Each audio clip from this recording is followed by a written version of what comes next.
arbitration agreements, but I want you to be clear.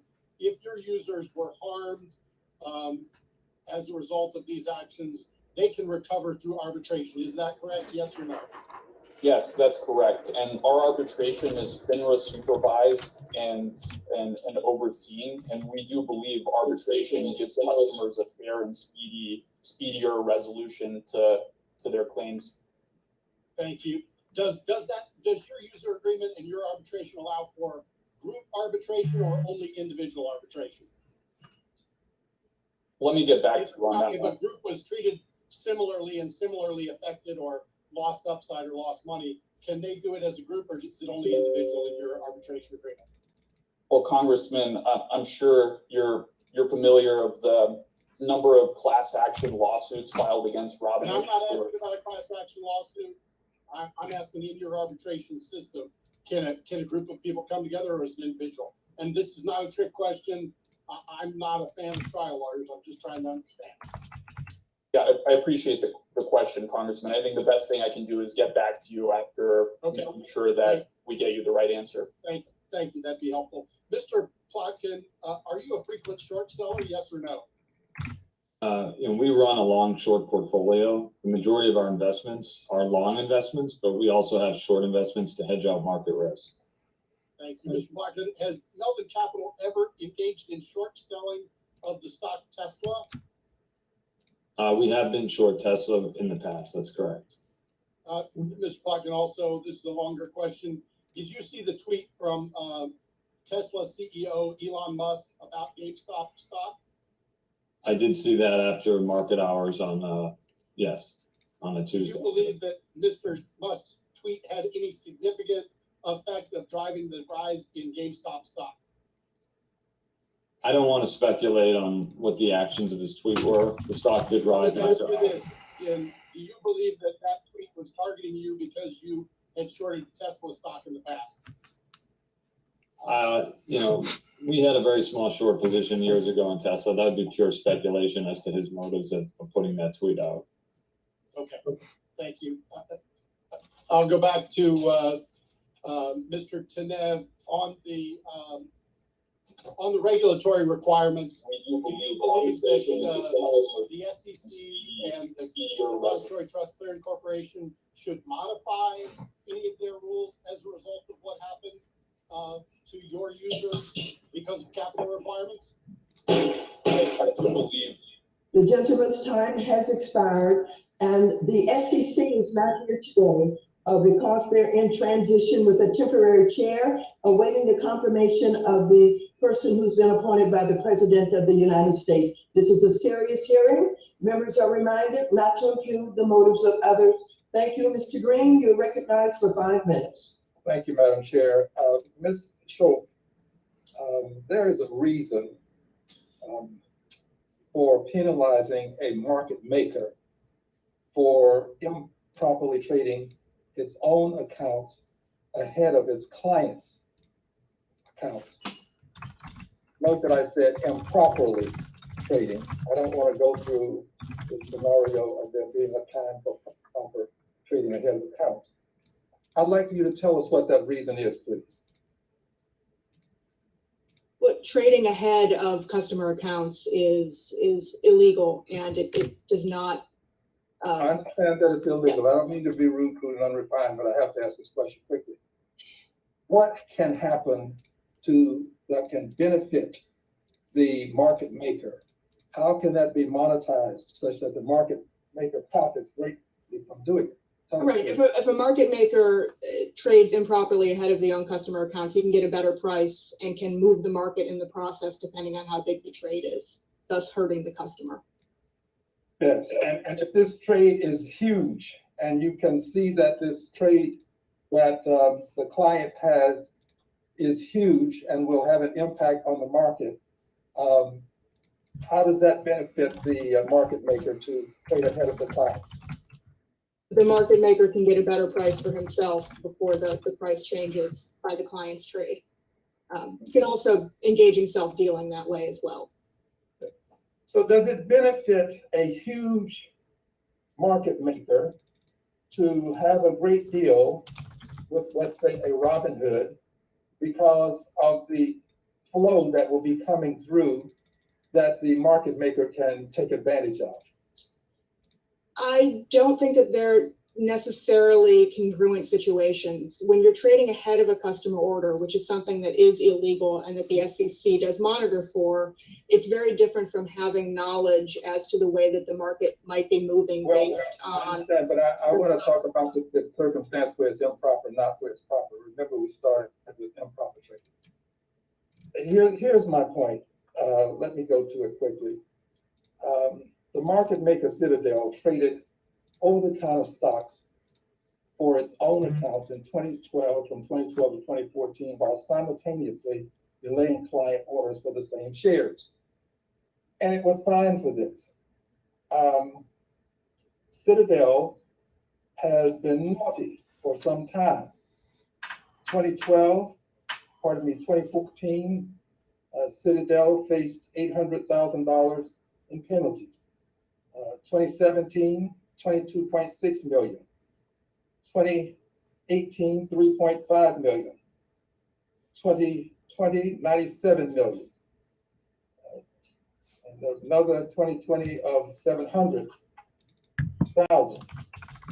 It seems like a lot of money. It is for me, more than $124 million. But over the same period of time, Citadel had revenue generated in the amount of $13.2 billion. It seems to me that the punishment for these improper trades and improper actions, because it wasn't just trading, Citadel also did some other things that were not proper. They misled clients. Seems that the punishment is so small given the amount of revenue generated over the same period of time. It seems that Citadel has at least an opportunity to build into its cost of doing business paying penalties. And that concerns me. It concerns me that the punishment doesn't seem to deter Citadel. It concerns me because I know of circumstances where in persons who are not in the market, they do things that are much less harmful, and they can possibly go to jail. So the question that I have is this: what kinds of systems do we have in place? And it's back to you again, ma'am, to prevent the very things that I have called to the attention of my colleagues. Well, as a former enforcement attorney at FINRA, I can say that regulators have the same concern with fines and other punishments becoming just a cost of doing business. And it's one of the things that are considered along with the regulations around what can be punished. The gentleman's May I, for the record, has expired.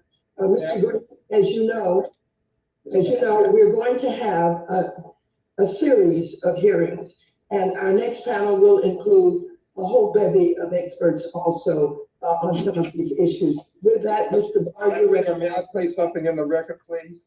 I have additional questions. Without objection, you may enter into the record. Thank you. Thank you. Mr. Barr, you're recognized for 5 minutes. Thank you, Madam Chair. And Mr. Griffin, I want to revisit this issue of payment for order flow. Payment for order flow has been around for decades, correct? So I know it's been around for at least 1 or 2 decades. I can't answer before that period of time. And it's a recognized and approved practice by the SEC, correct? Yes, it is. And payment for order flow is set by the brokerage firm, not the wholesaler, right?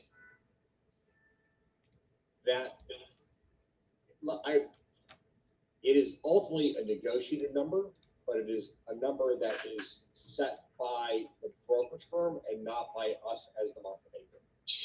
Well, as a market maker that provides execution services to retail brokers, you are required to meet best execution requirements. Is that correct?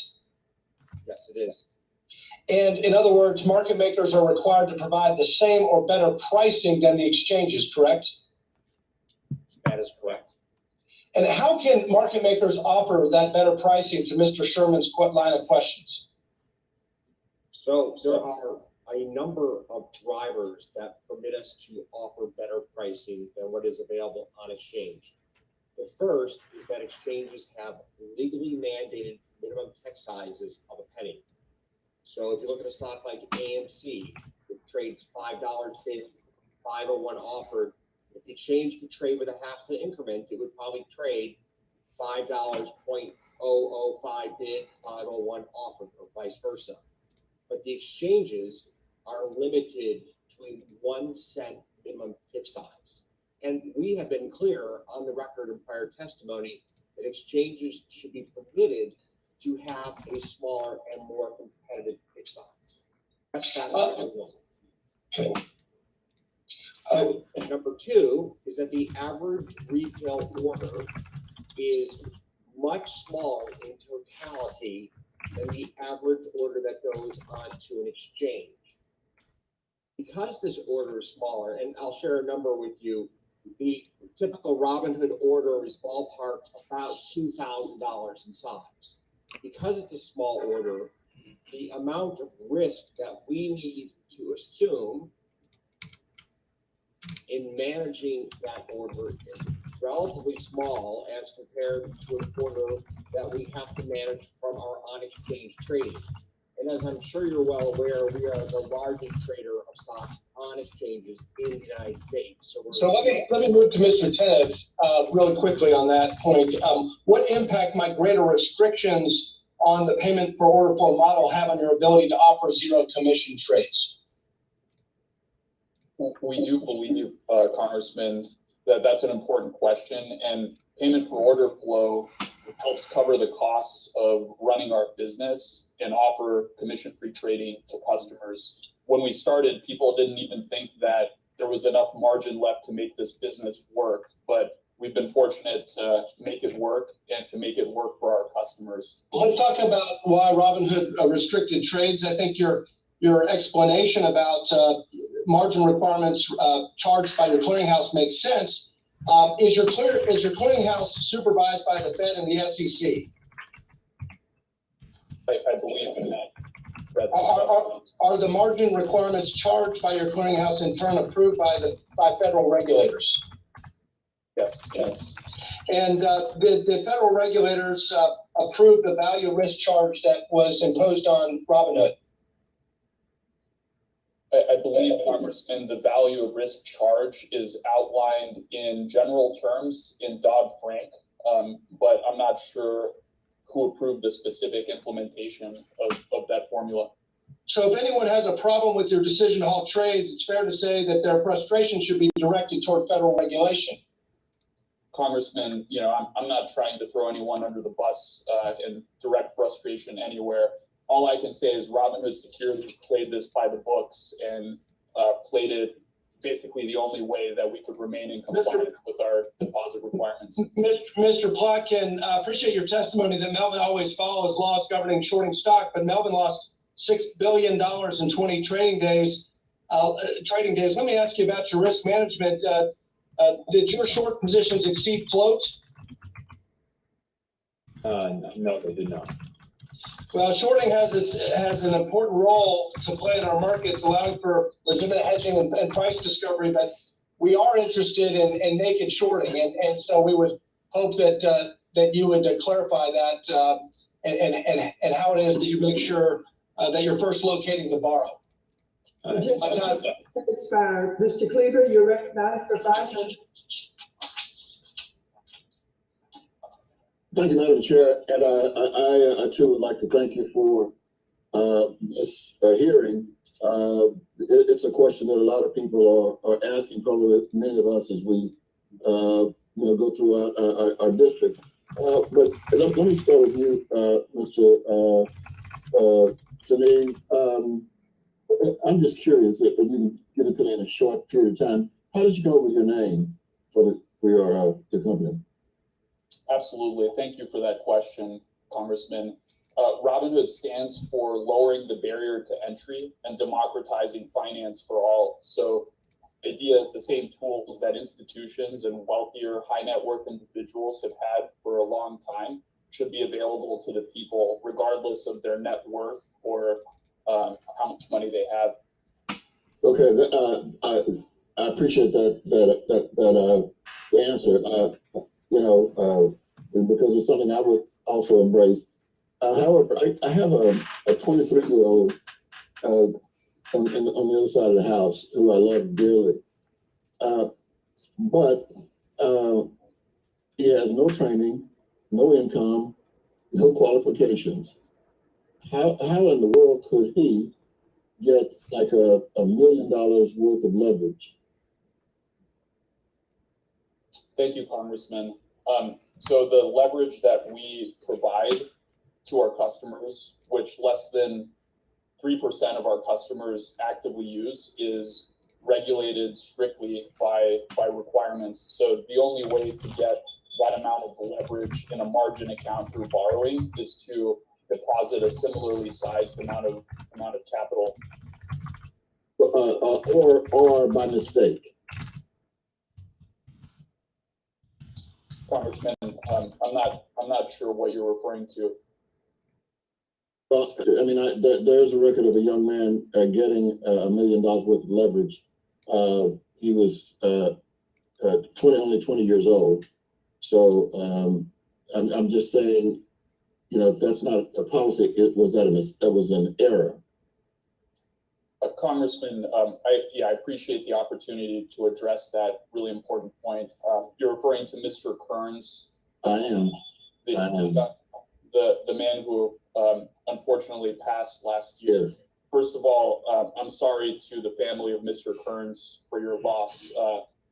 The passing of Mr. Kearns was deeply troubling to me and to the entire company, and we have vowed to take a series of steps, very aggressive steps, to make our options product safer for our customers, including changing the customer interface, adding more additional options education, as well as strengthening and tightening the requirements for people getting options, and adding a live customer support line for acute options cases. So it was a tragedy, and we went into immediate action to make sure that we made not just the most accessible options trading product for our customers, but the safest as well. Okay, I asked that question. In my real life, I'm a United Methodist pastor, and so I've read your statement. After the tragedy of this young 20-year-old, but I mean, and I don't think you nor I want to get into to litigate that right here today. But what improvements did you make in the aftermath to your platform, or were there improvements? Thank you, Congressman. There were several improvements. One, we added the ability to instant exercise as well as exercise option positions in-app. We clarified the display of buying power, specifically negative buying power, in situations where one leg of a complex multi-leg options transaction were to be assigned. We also added an options education specialist. We also added live phone-based customer support for acute options cases, which has gotten very, very great feedback from customers and is something we're expanding to other use cases, such as cases where customers' accounts have had off-platform hacking incidents. Okay, that's the last one is what I was concentrating on, because this young man was trying to get into your system to find out what was going on. He was confused, he was scared, and so he sent emails. And so, to be fair, there was a response, but it was like, hours later. And so as I became more and more familiar with this particular case. The gentleman's time has expired. Thank you, Madam Chair. I appreciate it. You're so welcome. Mr. Hill, you're recognized for 5 minutes.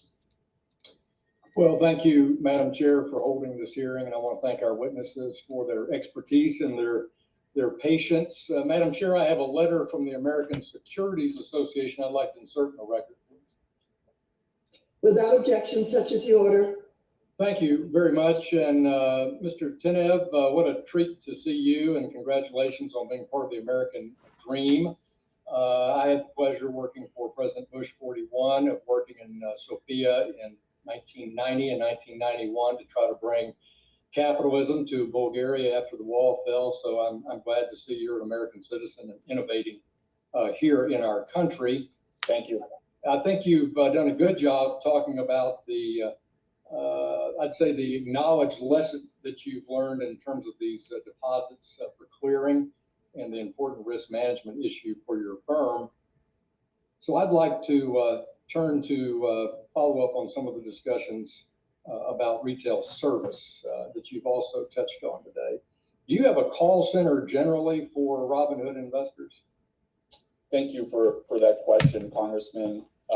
And I want to start by saying customer service is fundamental to everything that we do, and it's one of the areas where we're investing the most. We have customer service centers in a number of states: Colorado, Florida, Texas, and Arizona, and we're looking to expand aggressively. Do you have a call center that I can call, a 1-800 number, if I'm having a trouble in the middle of the trading day? We do offer, Congressman, live phone support in-app for certain use cases. We're expanding that as fast as we can. Yeah. So as I mentioned earlier, options, advanced options cases, as well as account takeovers, which typically happen through a customer's personal email who's been compromised. And the feedback's been great, and we're looking to expand the live phone channel as well as make improvements to our email channel and even updating with the product. Thank you. That's helpful. And on the subject of margin and options, you talked about that today, but I've spent 40 years in this business and been the general securities principal in 3 different firms. And this issue of granting margin and option approval to retail clients is always an important issue. You've addressed that today, so I want to turn to a different topic that has not been raised, and that's low dollar stocks. As I understand it, your policy and procedure manual simply said that you allow low dollar stocks if they're on an exchange, but many brokerage firms are very reticent to allow retail investors to invest in stocks that are under $5. Could you address that issue today? Yes, I'd be happy to, Congressman. So Robinhood allows customers to trade in and invest in exchange-listed securities. So that's the objective criteria that we use. And it actually excludes several types of securities that customers commonly request to trade in. So on Robinhood, you can't trade over-the-counter bulletin boards, except in limited cases where a listed stock falls to over-the-counter. You can't trade pink sheets. And of course, you can't short sell or enter undefined risk options trades. Okay. So our objective criteria involve whether exchanges list these securities. Thank you. And I think that probably, I'm sure you'll reevaluate that after these effects. Let me turn to Ms. Schulp. Thank you for being here. The Wall Street Bets Reddit platform. I'm curious, when you think about the obligation of this SEC pending investigation, based on your FINRA background, do you think the SEC should look at the bulletin board participants under Section 9A2 on potentially inducing trading in a certain direction? Is that worthy of their review? Thank you for the question, Congressman. I think that there's been little evidence to this time that there's been any sort of false or deceptive conduct taking place on the Wall Street Bets Forum. That does not mean, though, that I think that the SEC should not take a deeper look. Because of the anonymity in the forum, there could have been people that were engaging in deceptive behavior that's not readily apparent to outside, to the public. So I do think the SEC should look, but to this point, I've seen very little that would meet a test for manipulation, which generally involves false or deceptive behavior. Thank you. I appreciate that. Mr. Tev, I thought of another question. Oh my God. Would a securities transaction tax be beneficial to retail investors in the United States? Thank you, Congressman. I don't believe it would. Thank you. Gentleman's time has expired. Thank you, Madam Chair. You back. Witnesses, we will take a short recess. The committee stands in recess for 5 minutes. Thank you. Yo, what do you guys think?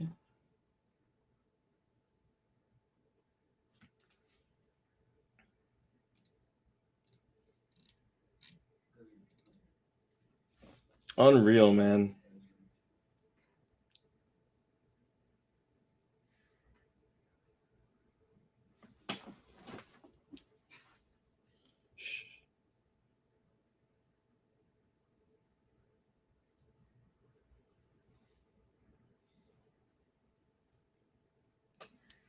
Yep. Yep.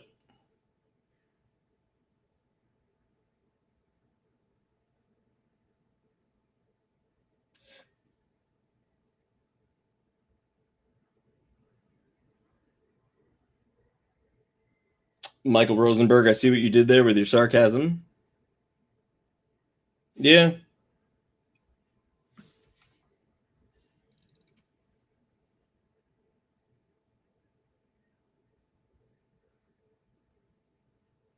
Cello, I agree.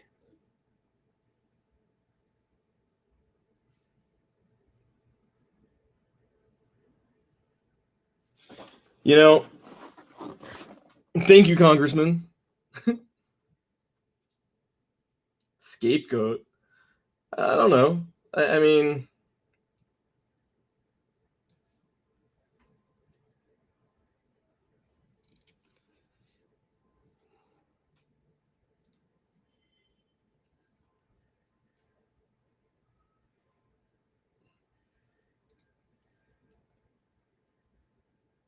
I don't know. Scapegoat. You don't think Robinhood has any responsibility towards what happened to that kid at all? Not even a little bit?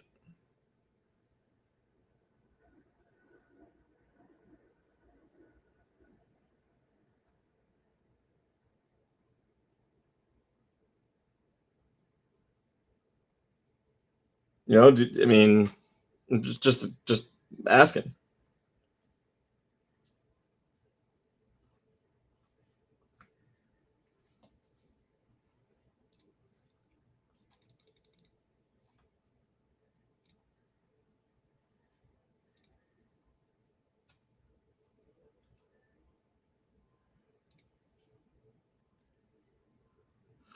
Chronic Master Trader, I think you have a point as well.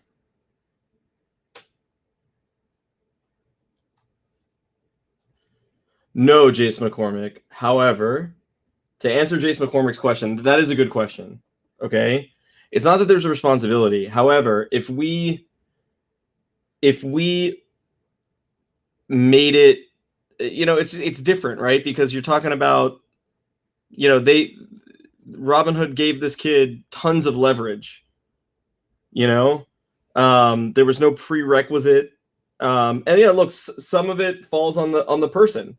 You know, that person knew that they didn't have that amount of money to coverage. It's, you know, unfortunately, someone goes wrong. You know, there should have been some barrier to entry to allow for such leverage, in my opinion. That doesn't mean that I'm right. You know. But no, if you lose money in a trade, and you know, it's not the brokerage's firm's fault. I don't think that it is. It's not. And if you follow somebody like Mike or anyone else and you lose money on a trade, I don't think it's their fault either. You know, I think that if a platform is allowing for such leverage with no barrier to entry whatsoever, I think that needs to be looked at, right? I think that needs to be looked at. There's got to be, I mean, you need a driver's license, you know, to drive a car. You know, there's things that you have to do other things.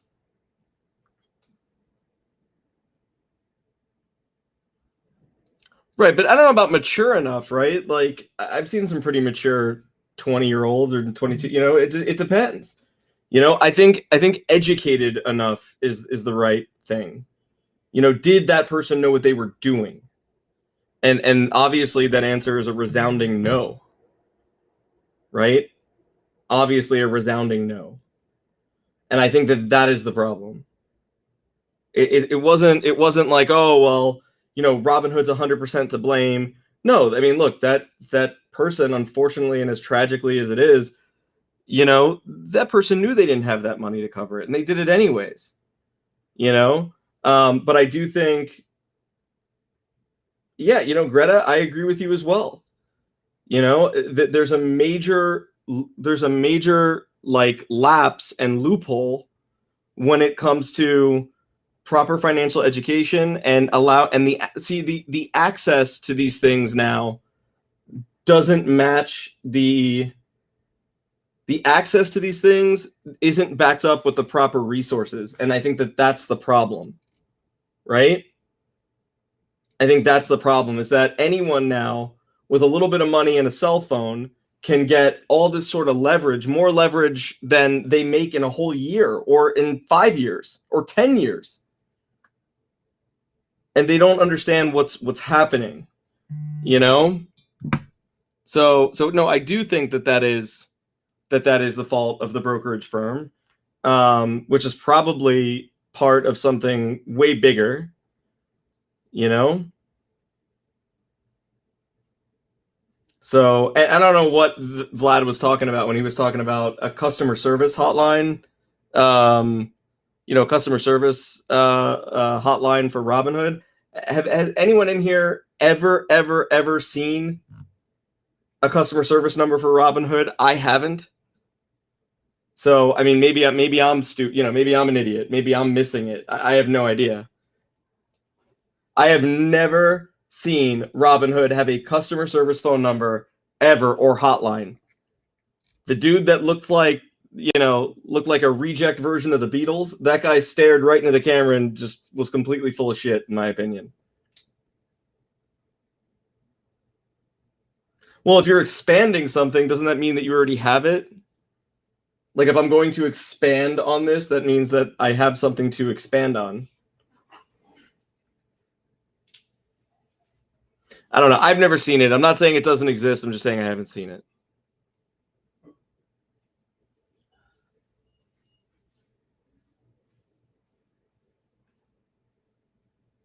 Faye, I don't disagree with you. The problem is that, you know, You recognize we're back, guys. Thanks, Madam Chair. Mr. Gill, let's start with you, since you seem to have started all of this. You began analyzing GameStop in the summer of 2019. Was that your testimony? Congressman, I've been following GameStop for a number of years. I started to buy into it in June of 2019, most recently. Hey, so back then, what was the price of the stock when you started investing in it? At the time, it was in the ballpark of around $5 per share. Okay. And in your analysis, what did you think the proper price for the share was, because you thought you were getting a good buy? Sure. At the time, I thought that the value of the business could be worth up to roughly $2 billion. Okay, but how much is that per share? Just bring it back to you bought it 5, you thought it was worth 10, 20? I felt as though that it could be worth, at the time, in the range of, say, $20 to $25 per share. This dude's out of his mind. And you continued to invest on and off through 2019 and 2020. Is that true? Yes. Okay. And you also, you bought long, you bought some shares, but you also did some options trading, did you not? Correct. I did. And options trading is not really for the novice investor, is it? It is a riskier investment, yes. On January 27th, I think the stock price hit $483 or something like that. Is that true? I believe it was in that area, yes. Here we go. In your analysis, back when you started investing in the stock, did you ever see it being valued at $483 per share? At the time, I thought it was possible, but a very low probability, I thought. Okay, thank you. Just a couple more questions. In terms of the platforms where you visited and discussed this stock with others, one was the subreddit Wall Street Bets platform, correct? Correct. And at any given time, how many people were you talking to on that platform? Millions. I wasn't so much talking to anyone individually, but rather making posts on that public forum. That GameStop was an attractive stock. Yeah, early on, I had felt that it was an attractive investment opportunity, and I had shared some of my thoughts as to why that was. Did you discuss this on any other platforms? Are there any other kinds of Reddit or other kinds of platforms that you talked about the stock? Yes, I have talked about the stock on some other platforms. Did you ever talk about the short sellers that had bet against this company? Yes, the topic did come up. About when did that occur? Oh, since around the time I had begun investing in it, it was, as someone else has done, it was an exceptional level of short interest in the stock since the time I had started investing in it. Okay, let me turn my attention now to you, Mr. Plotkin. When did Melvin first take a short position in GameStop? Thank you, Congressman. That was in 2014, really right at our inception of the fund. And when you did that, did you continue to maintain a short position? That's correct. So you said you analyzed the value of the stock, and by taking a short position, you, unlike Mr. Hill, thought that the stock was overpriced. He thought it was underpriced. You thought it was overpriced. That's a good conclusion. Yes. Okay. In your analysis, when you started into the short position, what did you think the stock was worth? I don't remember exactly at the time. I think when we launched, it was probably a $40. Challenges. We've seen their earnings go from, I think, north of $3 a share. It's almost negative $3 a share. So there's been a lot of challenges fundamentally. All right. Last question for you. Were you in a naked position? That dude looks coached. They're all coached. No, our systems won't even allow that. So that would be impossible for us. That's bullshit. Okay. Well, thank you. My time's expired. I wanted to get some facts out for Mr. McHenry, and I yield back. Thank you very much. The gentleman's time. State number? Thank you. Nice for 5 minutes. Thank you, Madam Chair, Ranking Member McHenry, for holding this hearing. Thank you to the witnesses for being here today. I represent the 1st Congressional District of New York, which encompasses much of— Guys, that looks like chubby Mark Zuckerberg, doesn't it? My home district looks like is fat full of people Zuckerberg from all different walks of life and industries, and having access to cost-efficient investing is crucial. While there I look are like slightly always less fat ways Jonah to Hill, make the so it's system okay. work better, our capital markets are the envy of the world with their liquidity and diversity of investment opportunities. Innovations in securities trading brought by the private sector have increased access for retail investors. For better or for worse, and this situation is a perfect example. For example, one of our witnesses here, Mr. Gill, or should I say Roaring Kitty, turned $53,000 into almost $50 million, and that's what you would call some deep, you-know-what value. Of course, we know that not— Yo, they're gonna meme that tomorrow. Share the same success story. However, I want to highlight a potential vulnerability in these innovations. I've been concerned for some time in general with the sharing of U.S. individual user data with the Chinese Communist Party. I sent a letter, for example, to the Treasury Department in October 2019, expressing concern with the potential sharing of user information by TikTok to its parent company ByteDance, and asked for a CFIUS review. Chinese Oof. companies are required by law to regulate online behavior that deviates from the political goals of the CCP, obey the CCP's censorship directives, and participate in China's espionage. These policies regulate companies like TikTok in the China market and increasingly their overseas business. Webull and Moomoo are two examples of broker-dealers that are subsidiaries of Chinese parent companies. According to Bloomberg, funds affiliated with Xiaomi Corp own at least 14% of Webull. Xiaomi is a Chinese company that risks being delisted from U.S. exchanges after the U.S. Department of Defense put the company on a blacklist on January 14, 2021. Moomoo is owned by Futu Holdings, which is a company that received a significant investment from entities affiliated with Tencent, a company with known ties to the CCP. On December 8, 2020, Bloomberg Businessweek ran an article on Webull stating the company, quote, has increased its roster of brokerage clients by about tenfold this year to more than 2 million by offering free stock trades with a slick online interface. On January 29, 2020, the day after trading activity for long trades on certain stocks discussed on Reddit threads were limited, Bloomberg ran an article with the headline, Robinhood rival Webull sees 16-fold jump in new trading accounts. It's clear that these apps have rapidly increased their user base, which has me concerned. Ms. Schultz, do you think we should be concerned about the potential for Chinese entities with ties to the CCP receiving personally identifiable information or other user data from their subsidiary broker-dealers that are licensed and registered in the U.S.? I think it's a potential national security concern, which is a bit outside of my area of expertise. What I can say is that the rules that the brokers have to apply and comply with regarding personally identifiable information and other material data should be applied equally to companies that are based offshore and companies that are based onshore.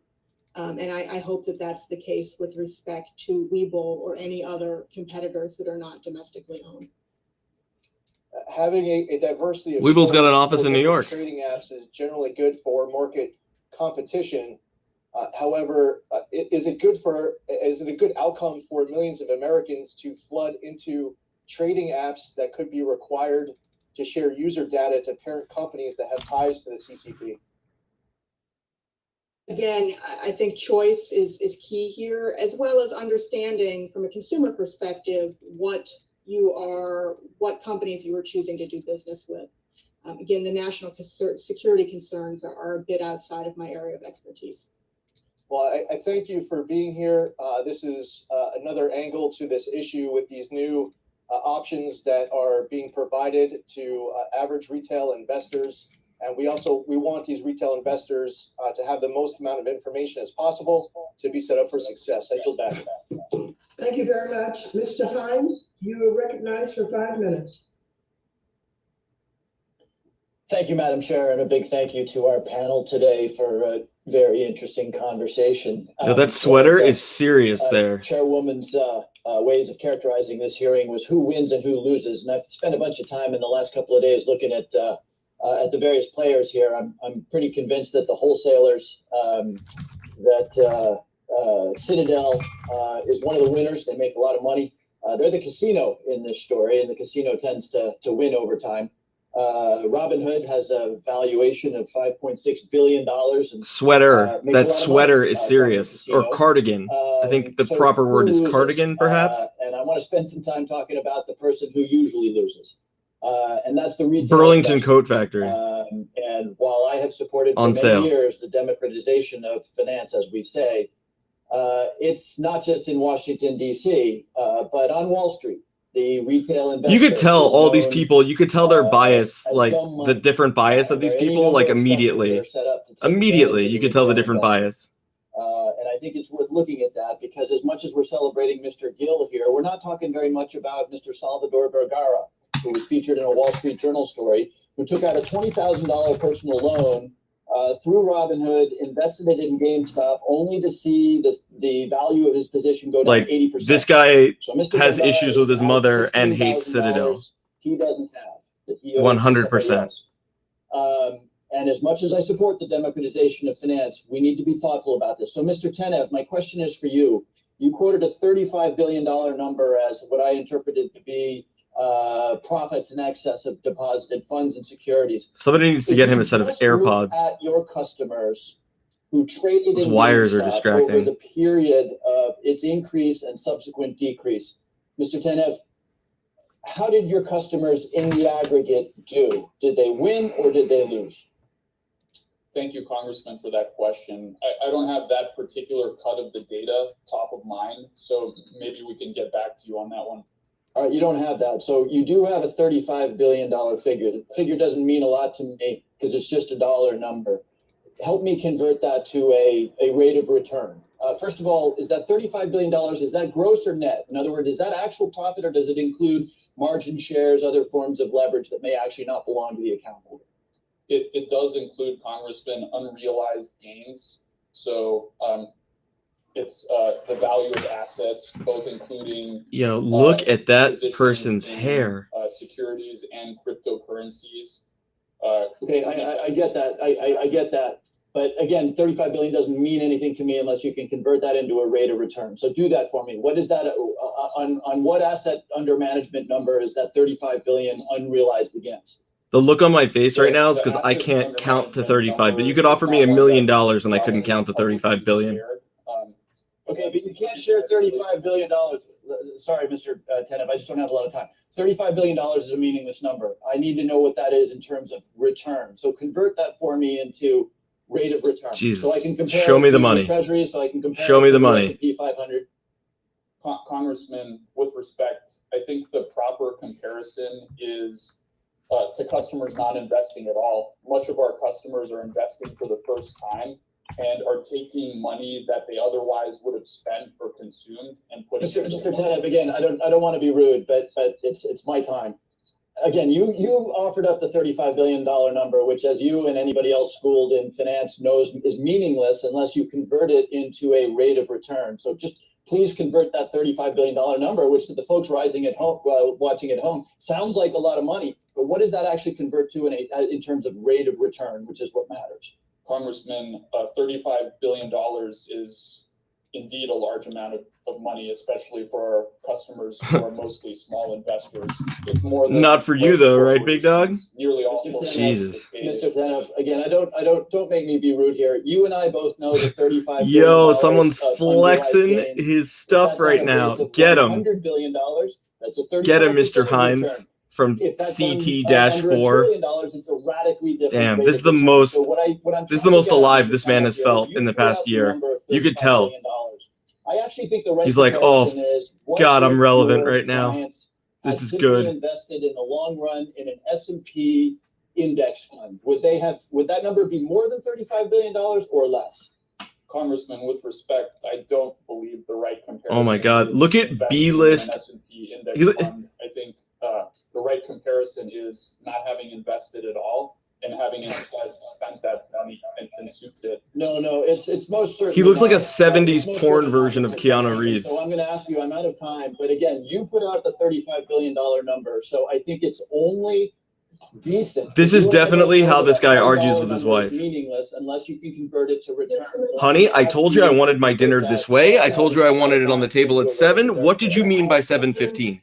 What did you mean? And what is the rate of return on my Brussels sprouts, bitch?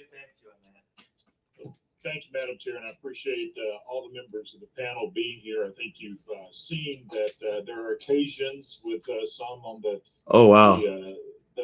I suddenly feel like I just got called into the principal's office. You're not giving them the answer that they want, that they can use. They're just going to continue to push on you. And I just encourage you to continue speaking the truth, and you'll always stand up head and shoulders above everyone. No, you will stand up head and shoulders above everyone because your torso is 6 feet high. Has resulted in commentators and even some of my colleagues engaging in knee-jerk reactions, calling for new laws and regulations to be hastily enacted. It just seems to be a trend in Washington, D.C. to never let a crisis go to waste. Do you guys think that they realize that every time they move and talk, they're shaking the camera? Crimes were committed before no. You guys think they realize that?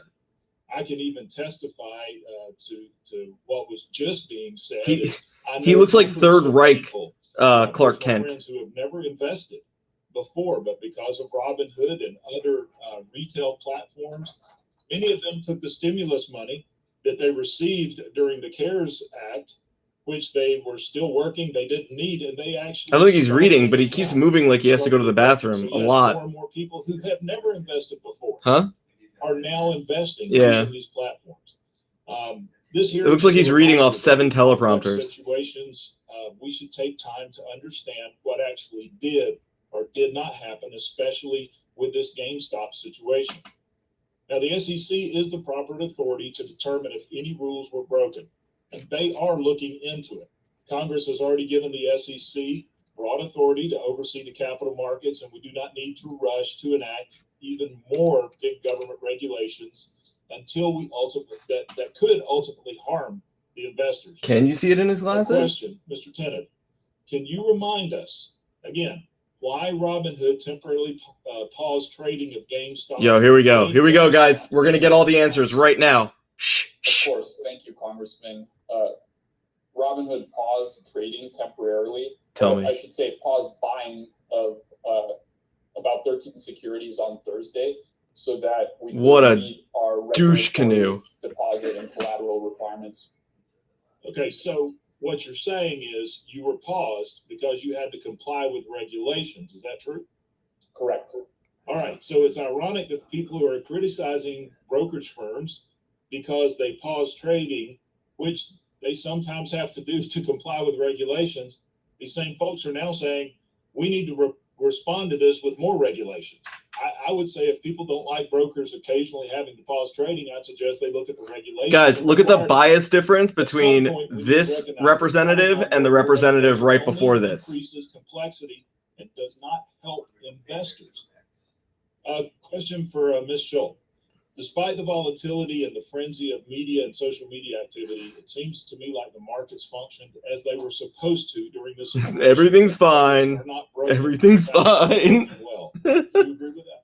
I agree with that. Oh. Okay, thank you. I appreciate that. I think I rest my case. Most reasonable people that are Look at her to this would agree that there are regulations in place. The SEC has those to pause activities that could be harmful, not only to the markets, but to the individual investors. It was harmful to the individual investor. The individual investor got fleeced. It was harmful to them. As the facts that I know now, it does appear to have worked the way it was supposed to. This is not a sign to me that the market is broken. Thank you. Mr. Griffin, what are some of the issues that policymakers should consider in the T+2, T+1, T+0 debate? Obviously, margin requirements exist to make sure firms have enough capital to settle transactions, but faster settlement and lower margin requirements can be positive for the retail investors, and we need to balance those needs. Can you address what some of the issues are in the T2, T1, and T0 debate? So, Congressman, I cannot profess to be an expert on these issues, but I will give you my perspectives from having been in the district for 30 years. He's like, I'm not an expert, but low-key flex. I've been doing this for 30 years. And the question is how long does that journey take?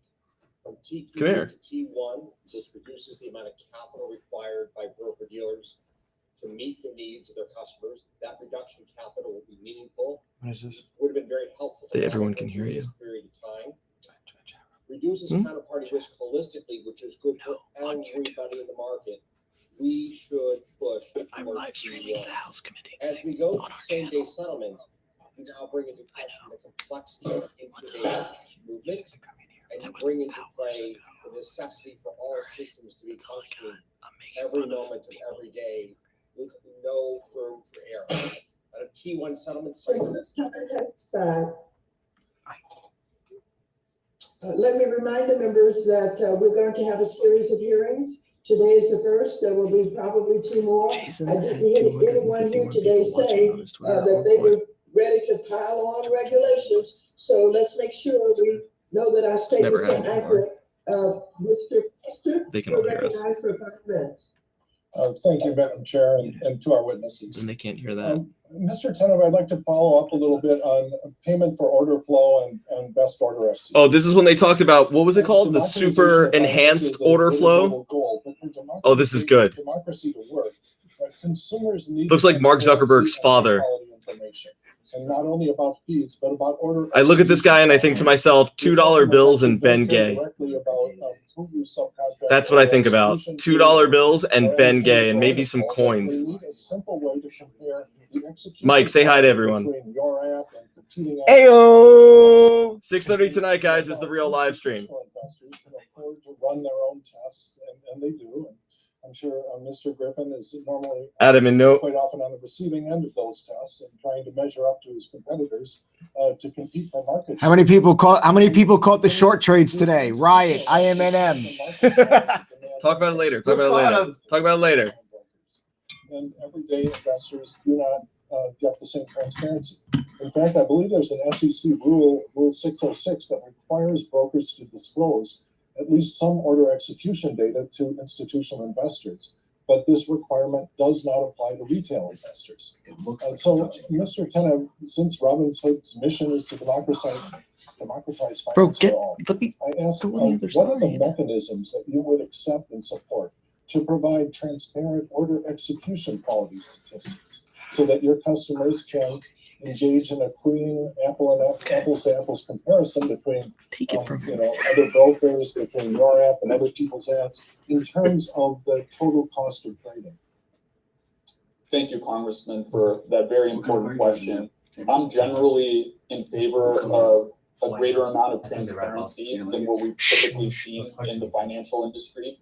And recently, Robinhood and me personally have engaged. Do you guys think that they hired a decorator for the backdrop with the books? Of course, T+2 and real-time settlement. We do publish 606s via Robinhood Securities. I definitely think that those books and those 100%. Look how this guy definitely has murdered people in weird ways. Which we of course conform to. Also, back in December of 2020, we released a public page on our website that provided. No, he is wearing pants. He's wearing a thong with high heels. I assure you.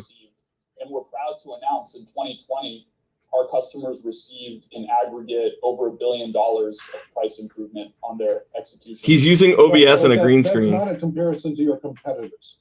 You know, there are a lot of questions about the accuracy of. Yo, this guy just got pissed. Bill Foster. William just got super peeved. Independent of whether it should be improved, it seems like if I was a customer of you or one of your competitors, what I'd want. Well, now we know William isn't a customer of Robinhood.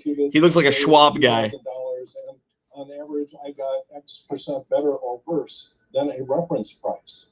And then over time, and see not only the trade that I just executed, but perhaps a running average over the last month or two that you can compare to the running average of whether you're exceeding some benchmark for trade execution quality. That can really. Yo, they are all shaking the camera. It's driving me nuts. And is that a workable system? Are there difficulties? Is there a reason why industry should move that way? No, he wouldn't send me a lawsuit. I would just not wake up one morning. Congressman, this is a very interesting. Look at him. Look at his face, dude. He looks. Oh, that's who he looks like. I don't know if this is the right forum to. Jason Schwartzman. That's who he looks like. Jason Schwartzman. Hang on. I'd be happy to engage with this in a detailed forum and figure out the right path. Okay. Well, yeah, we do intend to continue to engage with the industry on this subject because it's very easy to make payment for order flow sound really creepy. You're basically selling a list of rubes to the sharks. Okay. On the other hand, you make part of an argument that this can net out positive for consumers, but for it to fully net out positive, they have to be able to make the apples to apples comparison. And so that's I think really an important issue. And I think that probably your reaction to that, if you found your customers were leaving you because of poor execution quality, you would do what large funds do, which is to split your order flow between multiple order execution firms and then demand of them the best order execution and move your your business to whoever does the best for your customers. Well, Congressman, we already do that. We have 7 Time has market expired. Oh, it's a gavel. I thought someone was making a Recognized for salad. 5 minutes. Thank you, Madam Chairwoman. So let me just start by saying the last Congress, 30 of my Democrat colleagues. ScoMo, yes, they did.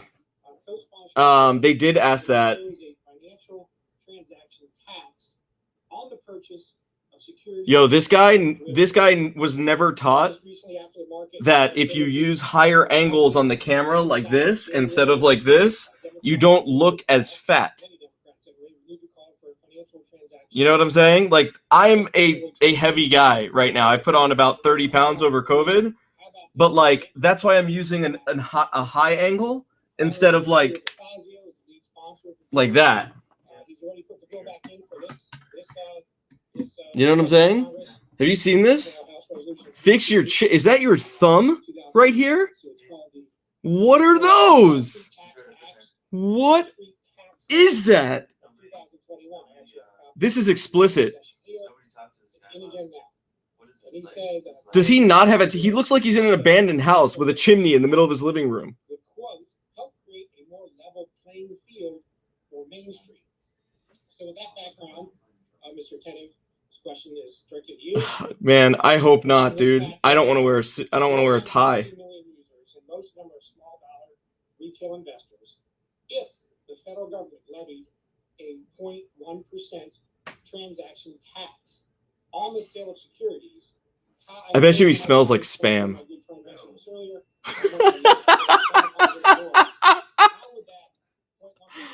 Oh my god. Yeah. Thank you, Congressman, and we'd be happy to engage in this discussion much more in the future. A 10 basis point financial transaction. This guy terrifies me. Would eat into the returns of our customers, which, as you pointed out, are largely smaller investors.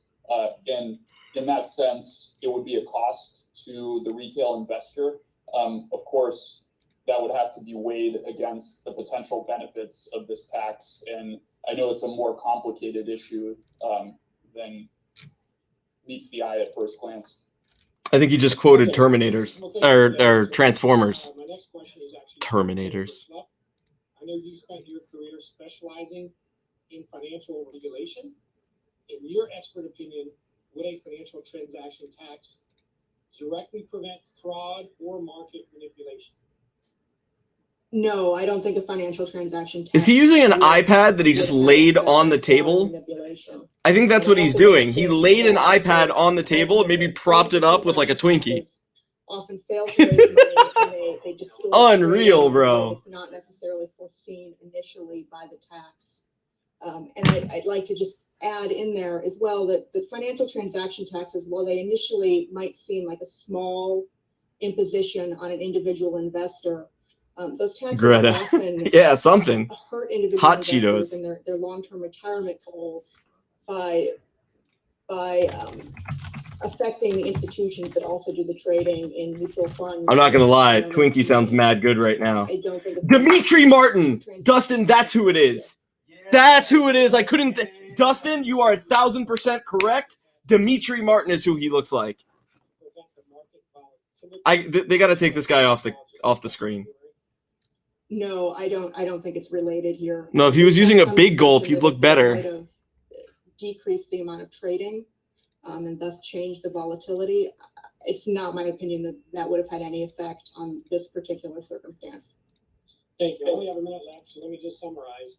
The financial transaction tax, supported by many Democrats, would do nothing to prevent market manipulation or fraud, would have not prevented the market disruption in January, and most importantly, fat guy in a little coat. That's how I feel when it's cold outside. Like that. That's how I feel because because you only wear those clothes once a year, and in Florida it's like 2 days once a year. I believe we should be working together to find ways to open up markets to retail investors. Edwin, I think he likes it. Instead of making trade Yo, don't insult Paul Blart that way. I love Kevin James. Thank you, Madam Chair. I yield back. Ooh, he just thought he just Thank you very mic much. dropped Ms. himself. Beatty, you're recognized for 5 minutes. Ms. Beatty? Ms. Beatty's like, yeah, I'm out. Thank you, Madam Chairperson, and thank you to the Oh. witnesses. My first question is to the CEO, President Ken Griffin. In the first 3 quarters of 2020, your company paid online brokerages like Robinhood The camera shaking. $700 million for their order flow. Do you believe that brokers like Robinhood can service the best interest of their users while selling their order flow to companies like yours? And that's yes or no. Don't get cute. I believe that Robin Oh, he's like, he said, fuck your yes or no question. I'm going to give you a sentence. we give a better price, a better Greta, those busts can see you. Not just see you, but see into your soul. No, the cameras are shaking because they're using laptops and they have their hands on the table like this. Why did your company urge the SEC to ban the payment for order flow models in a filing to the SEC? Congressman, that is a terrific question. That filing relates to Look at his eyes. Look at his eyes. US options market. Look at his eyes. They're obviously being controlled by every Dogecoin investor. Right, hang on. Were committed against listed quotes. We were apprehensive about the direction in which the U.S. options market was heading towards the existence of these price improvement auctions, which diminished the incentives to aggressively provide bids and offers in the options market. I would love to be in that dude's head as a spectator for 5 seconds so I could hear the justification that he must give himself to like everything. I want to hear it. I want to hear what they tell themselves, you know? Institutional and retail investors. Regretfully, we did not prevail in our reasoning.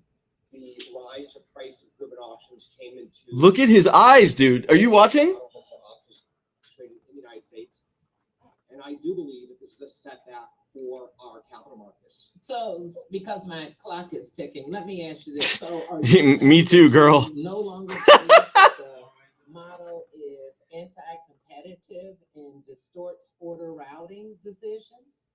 I think it's important to distinguish between a market where you must trade on an exchange. He's obviously reading off. Somebody's coaching him literally behind the camera. A market where you can trade off exchange, which would be the U.S. equities market.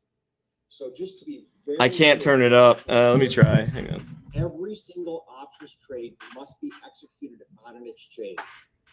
Equity trades do not. And because of that, I can save Robinhood exchange fees and offer a tighter bid-ask spread. Okay, clearly we're going to have a further discussion. Let me interrupt you only because my time is clicking, and I want to follow up with a question for Robinhood's CEO. Dimitri. Several of the brokers offer their users order flow for the sale to the firm, like with the previous CEO of Citadel. However, the guys, her blazer matches her wall is much higher and her lipstick and her glasses. Any other brokers receive. And her brooch. I could go on and tell you we've pulled the SEC filings that Robinhood received 17% per 100 shares stock of traded and 58% to 100 shares. And excellent. I could go on, but the question and her fingernails. I'm actually kind of jealous. I seldom match my socks. For their order flow. So I'm somewhat jealous. Thank you, Congresswoman, for that very important question.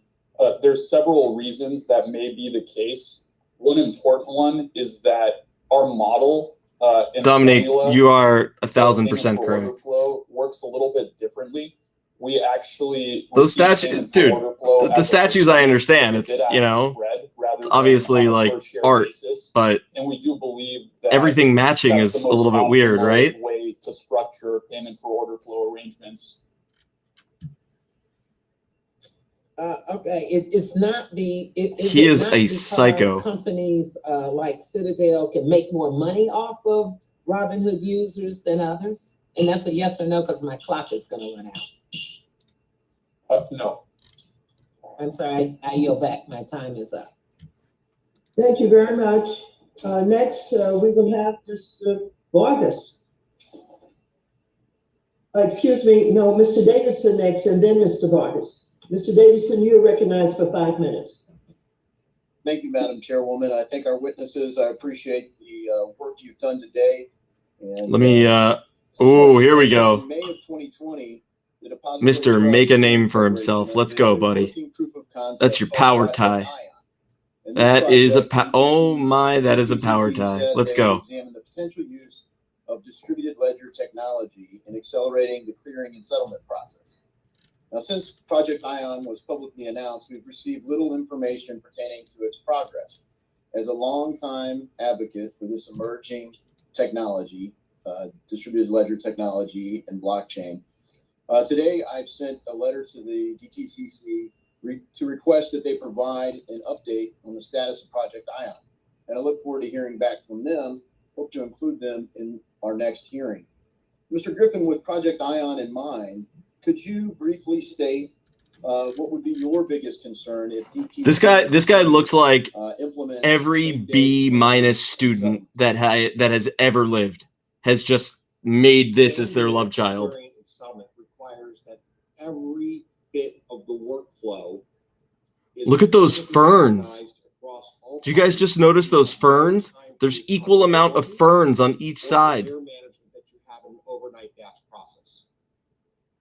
Right. So the technology makes that essential in my assessment. Many that is inherent to the architecture for blockchain to move forward with each Dog, fix your proof, tooth, bro. And so You represent OH-8. business, just to follow up there, Fix your the tooth. technology exists where, for trading- Yo, let's set up a GoFundMe right now. Can somebody set up a GoFundMe to fix Representative Warren Davidson's tooth? Milliseconds, for high frequency trading.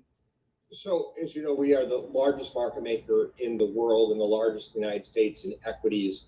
We put great emphasis. Why is there two ferns? I don't get it. That was one of the reasons. Citadel's office, I imagine that's what the stage looks like, but then like the other side, I feel like is all like hellfire, brimstone, orgies, devil's background, just crazy stuff. Point that I think the technology exists, whether you use blockchain or not. And, applaud you for having the ability to execute, with precision, swiftly already. And I don't think it's a barrier. And I'd love to have more dialogue, but unfortunately I have to go. He's like, I would love to be your friend and sit down for a cup of coffee. I'll take you to dinner. I'll kill for you. The problems that you and others experienced were market infrastructure related, particularly related to T2 versus T0. I believe, thank you, Congressman. I do believe if we had real-time settlement capability and the infrastructure was modernized, we would not have seen similar problems. Yeah, and thanks for that. I think, one of the related things, and it's related to your mission at Robinhood of more democratic. Yo, this guy, Representative Warren Davidson from OH-8 or Ohio District 8, I assume that's what that is absolutely sucking the teat of Melvin Capital and Robinhood right now. Huh? This is really related. Yeah. He's like, yo, can I get that extra discount on my options contract, dog? I got you. When the music stops, multiple claims on a shorted stock. If the market infrastructure would guarantee an investor could retain custody of their shares so that the shares can't be lent to short sellers. Look at how the corners of his lips stick together off his buck tooth, or lack thereof, a bottom buck tooth. It's very strange. As well, or shareholders voting the shares. Congressman, I believe that's an important question. I bet you this guy has like jackets made out of like females' skins and stuff. It's weird. for the same share to be shorted The skins of an his victims. indefinite number of times is somewhat of a pathology, and that should be fixed. And I think step one of that is modernizing the antiquated settlement infrastructure that everything is built. Yeah, on. but older We simply Ralphie don't have wouldn't the be that ability much of a to douche properly canoe. track what You know, shares have been this shorted guy. and how many times Yeah, it's exactly, been Greta. through our settlement system Yeah. currently. Older Ralphie, I feel like is somebody I'd want to hang out with. This guy is somebody I want to call like Child Protective Services on. The market needs. I want to commend Vice Chancellor Travis Laster of the Delaware Chancellery Court for his letter and paper, The Blockchain Plunger, which explains how The blockchain plunger was just quoted on this hearing, guys. The blockchain plunger was just quoted on this hearing. Thank you, Mr. Gill, for just representing a large segment of the industry, in my view, where savvy investors have had an opportunity to engage. And it relates to people with I bet you this guy's got a golden doodle that he secretly wishes would eat his wife.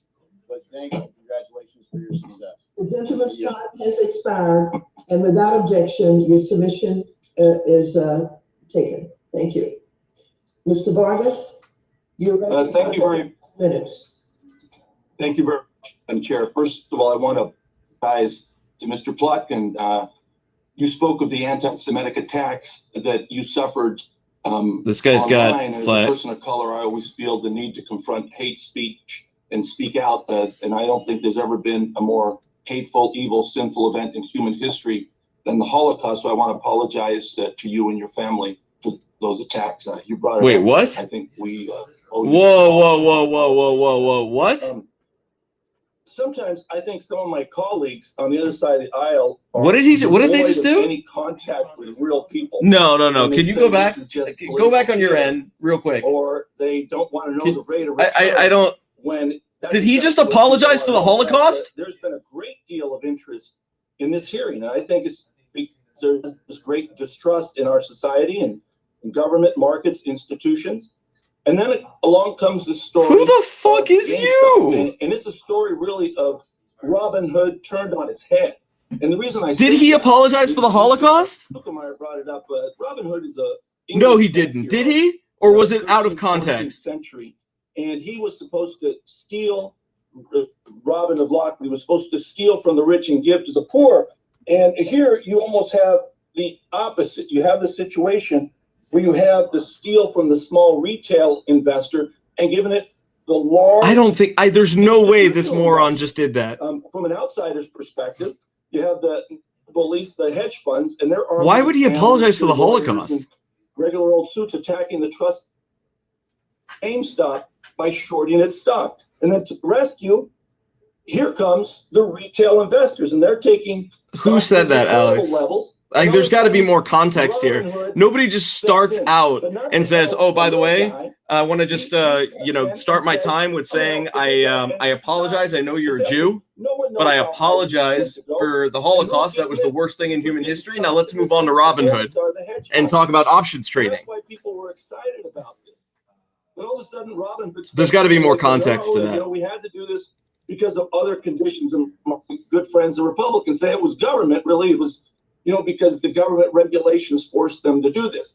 Well, that's not what the public thinks. The public thinks that there was collusion, that the big guys, all of you're the guys representative of CA CA51. What the fuck do you know about the public? Always do.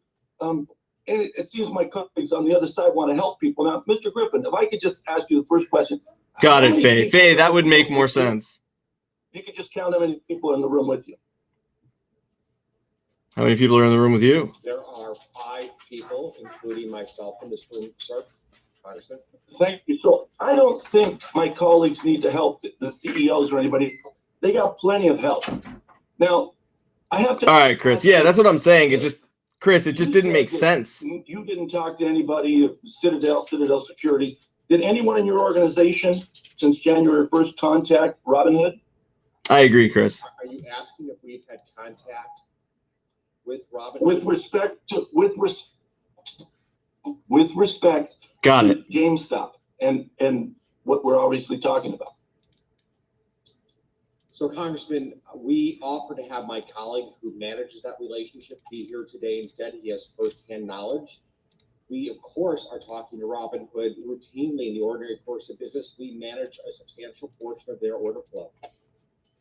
Well, I understand that, but did you talk to them about restricting or doing anything to prevent people from buying, not selling, but buying in GameStop?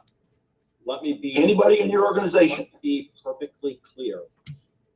Absolutely not. Why is he looking straight up? So if we Is that not tripping anyone else out? That is tripping me out. That is correct. Did you see it? That is correct. Mr. Sherman was pursuing this. How do you balance the best execution for the order flow from your purchase from Robinhood with the need to profit from the purchased order flow? How do you do that? So as a market maker, we market maker to the customer a better price than they can achieve on exchange. Order flow is routed to us. 100%, Edwin. The execution quality that Somebody entered his spine and absolutely is now talking through him. Okay, my time's about to expire, but I have to say, when Mr. Tenev, when you say that, Yeah, you guys ever see that scene from Beetlejuice? That's what happened. Your people lost on HomeStop, people that invested in you. That's like taking the fifth. Thank you. Thank you. The gentleman's time has expired. Mr. Bud? We're all children. Thank you, Chair. Recognize Yes, ma'am. Yeah. Thank you. And I want to also thank the panel. Now, I really care about a level playing field for retail investors to access the market. And I think this guy's a patriot. Financial innovation and fintech. His flag matches his tie. Democratizing finance and making His flag matches his tie. So, Mr. Tennant, your company, it boasts that it's helping to democratize finance and is at the forefront of innovation. Can you talk a little more about what Robinhood is doing to push innovation forward and create a level playing field for all investors, while at the same time making sure that those investors are well informed?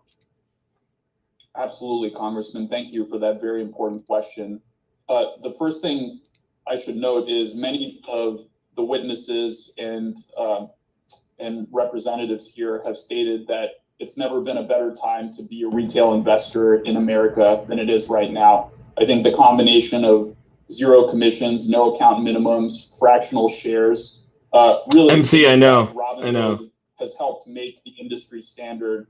Have helped that does not look like me. And yeah, Alex Licata, you don't trust him because you have a soul, so you're smart.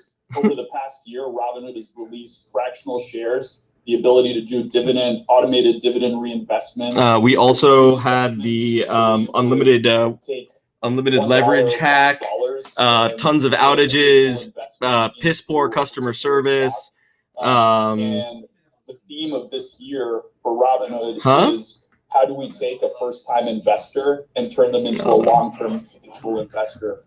How do we make long-term investing accessible for people around the country? This guy is awesome. We're making huge investments in education and customer support to support that. We recently released a revamped Learn portal. We call it Learn 2.0, with the aim of taking a customer from basic concepts such as what is a share, what is a stock, what's an ETF, wow, through to more advanced concepts. And we're continuing to invest more and more on Learn, as well as on Snacks, which is our popular podcast, and all other That's right. content. That's right. Last year, more than 3.2 million. Man, I want to interrupt you there. Just, I know you have a lot more things. These are great. I know we could probably talk for a lot longer than this, but I want to shift gears just a bit. But I do want to keep talking about the retail investor, and I want to switch to Ms. Schultz. So back in December, there's an article that you wrote prior to all these events that we're even having the hearing on today. And in the article, I think that you said that it's inappropriate to refer to these very retail investors that we're talking about, that are using these platforms like Robinhood that we're talking about, and referring to those investors as dumb money. I think that's pretty insulting. And my colleagues, that's how my wife refers to me. I think it's insulting. I don't know. My wife calls me dumb money all the time. Dilutionizing the stock market. So would you elaborate on those views, Ms. Schultz? He does look like Kevin Costner a little bit, but like creepy Kevin Retail Costner. investors are often referred to as dumb money by Wall Street, and it's because they don't have I don't know who access she to the is. same level of research, or some use the term because they think retail investors make dumb decisions. I think Nonsense. Retail investors are investors. Nonsense. Retail investors, especially new ones, are fucking tip-top smartest people I know. Understand the risks and rewards of investing. Here, I think the GameStop situation is proof that the retail investors are revolutionizing the market. You mean No one manipulating? would have Manipulating the guessed market is the right in word. December that retail investors were going to initiate You said manipulating short wrong, ma'am. squeeze. I think the retail investors here are learning by doing, which is one of the best ways to learn. And we should spend effort making sure that people are equipped with the knowledge to understand. Guys, and this is our new ad for True Trading Group. Any minute they're going to take a break. They're going to show one of our, one of our streams. It's going to be great. Bunch of asshats.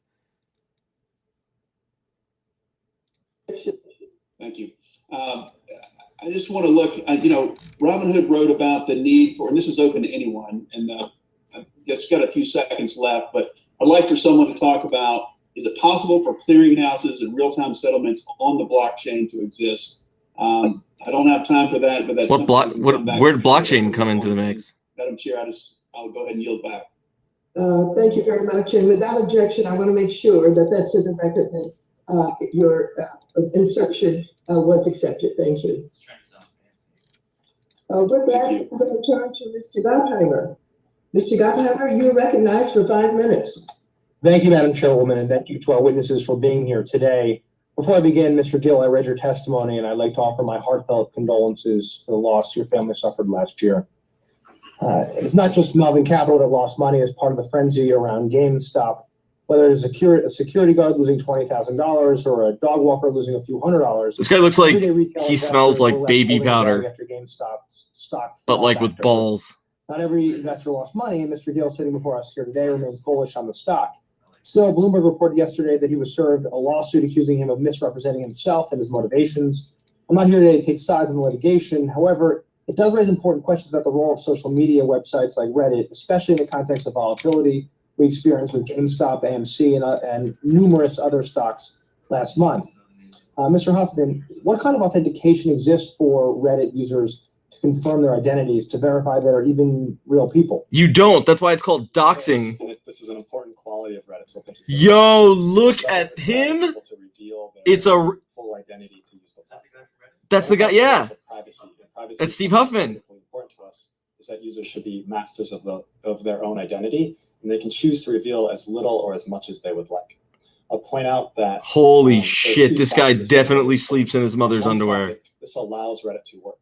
Something like Wall Street Bets would not exist if users had to reveal their full identity, because in Wall Street Bets he looks like he belongs to the O'Doyle family from like those Adam Sandler movies. Like O'Doyle rules.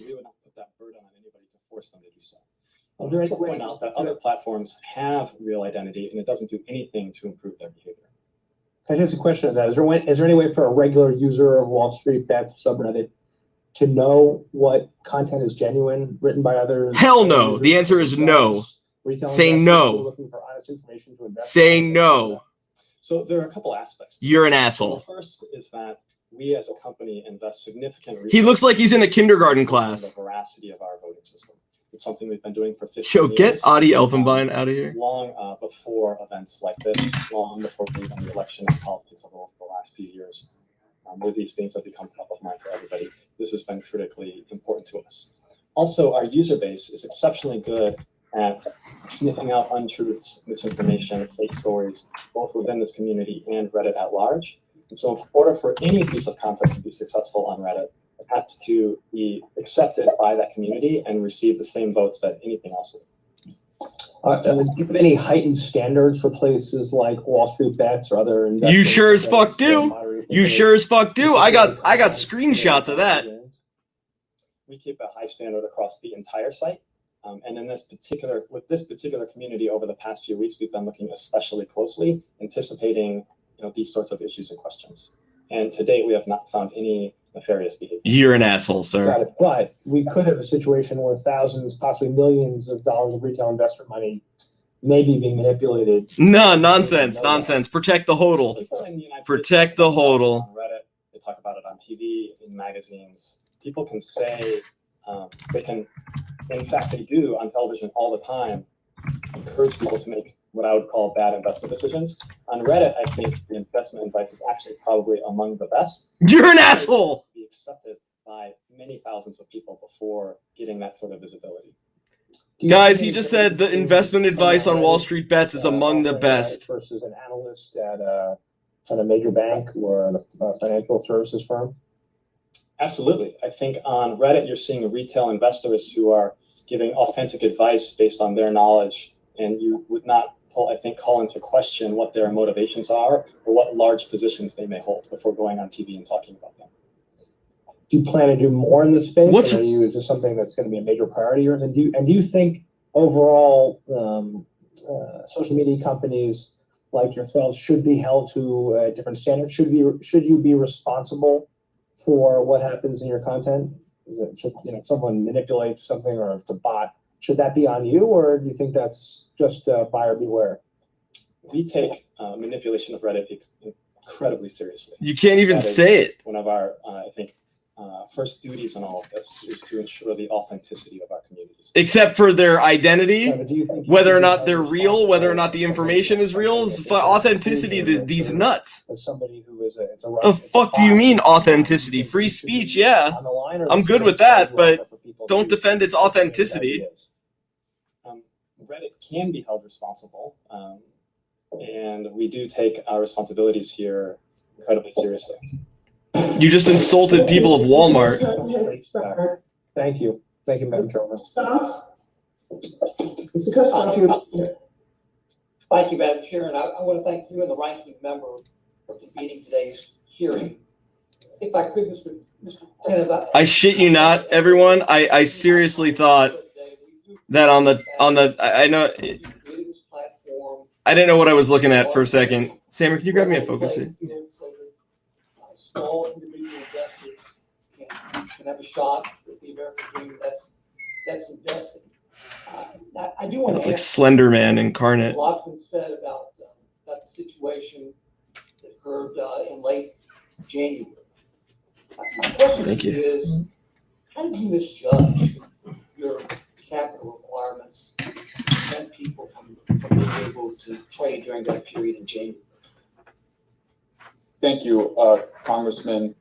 I wouldn't say we misjudged our capital requirements. This was a 1 in 3.5 million occurrence event, one that had never been seen before in capital. I can't get over what a complete fleecing douchebag this guy is. Play this by the book. Robinhood Securities made the decision that we did so that we could remain in compliance with our regulatory capital and deposit requirements. Unfortunately, it required us to restrict the buying of these securities for Thursday and limit it to some degree on subsequent days until additional capital came in that allowed us to relax the restrictions. It was Robinhood's mistake, correct? Well, Robinhood owns what happened, certainly, and we need to make sure that it doesn't happen again. But Robinhood Securities had limited options with how to address this, and I fully support the team in making the decision that they did, and I believe they did the right thing and the only thing. I realize you said at the beginning that you're privately held. With that said, is your primary source of revenue from the order flow payments that you receive from some of the players we talked about today? That is correct, Congressman. Payment for order flow is one of our largest revenue sources. Is it the largest? It's the largest, yes. In your testimony, your written testimony, oral testimony, you talked about the settlement period and what we're probably capable of doing in real time, or instead of T+2, maybe the T+1. If we had real time settlement, with the situation that occurred, the did occur in January, would that have been preventable? In other words, that would have happened if we had real-time settlement? Congressman, if we were to have real-time settlement, and of course there's some implementation details that would govern this, there would be less of a need for collateral at clearinghouses because the cash and securities Baby back transactions ribs. would be Yeah, nothing that they're saying is so true. Collateral Very for, few things. Counterparty risk would be less. I don't even think that mole on So his face is real-time real. Settlement would lead to reduction, perhaps. I think they put it there because it makes him more relatable. Requirements, a reduction in the money that's sort of clogging up the plumbing of the system, and that would have avoided some of these problems altogether. Thank you very much. And just to be clear, does the same answer apply if I asked you if settlement was T+1 instead of same day settlement? Would your answer be the same? Guys, what do you think? Is that his daughter's painting, or his granddaughter's painting, or his? But it doesn't. It reduces the scope of the. I'm gonna go with I think that's his painting in the back. I think he did that with watercolors and fucking microdosing. 100%.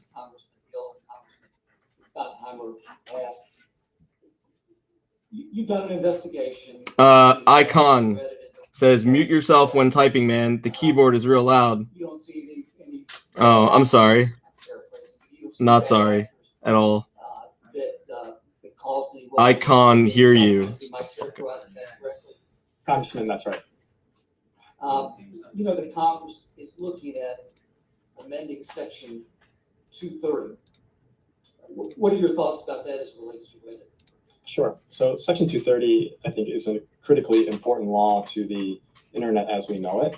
And it was created, in fact, to protect a forum in the early internet for talking about stocks. Section 230, I think it's also important to point out, doesn't protect... Anthony Michaels says, what is this bullshit? This would be the House Committee of Financial Services hearing. And that's the soulless Mr. Steve Huffman. Once time has expired, Mr. Gonzalez, you're recognized for 5 minutes. Thank you, Speaker and Ranking Member, and I want to thank everyone on the committee here with us today. This is for Citadel. Mr. Griffin, Whoa. 2020 Citadel violated regulation.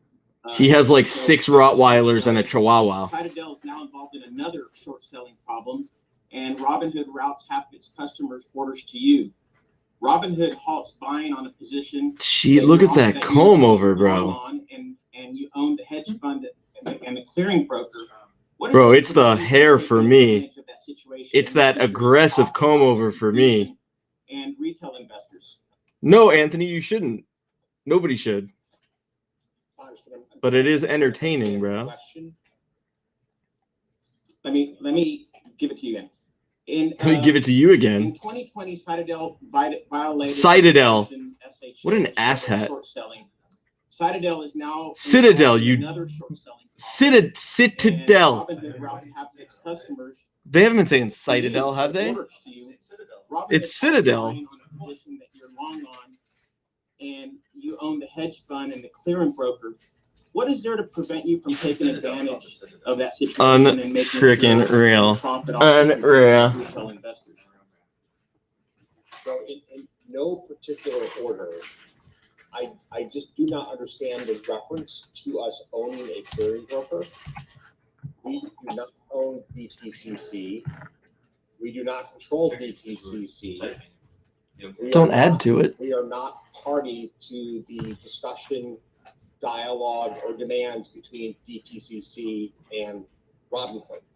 So I do not understand the premise of the question, because we have literally nothing to do with DTCC other than being a member of DTCC for providing settlement services for us and for doing real-time trade affirmation and clearing. Now, Citadel Securities owes a duty of best execution for every order that comes from Robinhood. And I will tell you that I'm incredibly proud of how seriously my team takes that duty of best execution. some of the most. It does look like CGI.